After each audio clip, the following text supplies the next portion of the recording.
Matagumpay na nakamit ni Jaisal Lumawig mula sa bayan ng Tumawi ni Isabela ang kanyang pangarap bilang professional flight attendant ng Riyadh Air sa Kingdom of Saudi Arabia. Bago ito, nagsilbi rin siya bilang cabin crew sa Philippine Airlines. Si Lumawig ay nagtapos ng Bachelor of Science in Business Administration, major in Marketing Management sa Cagayan State University Andres Campus. Aktibo rin siya sa pageantry at itinanghal bilang Miss CSU Uniwide Campus 2022, first runner-up sa Queen Isabella 2023 at Miss Glamour Look International 2024. Ngayong 2026 muling ipinakita ni Lumawig ang kanyang dedikasyon at determinasyon sa industriya ng aviation. Si Jaisal Lumawig ay nagsisilbing inspirasyon sa mga Pilipino na may pangarap sa aviation na sa tiyaga at sipag, maaaring makamit ang tagumpay sa loob at labas ng bansa.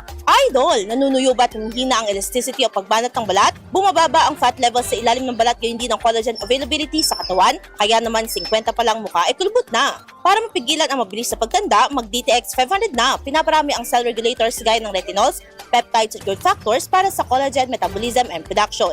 Sa DTX 500, hindi lang balat po ang magiging makinis kundi ang selula ng iyong buong katawan. Para maging healthy, mag-DTX 500 palagi. Para sa IFM News, ako si Idol Sen na Marie Akdang, Idol!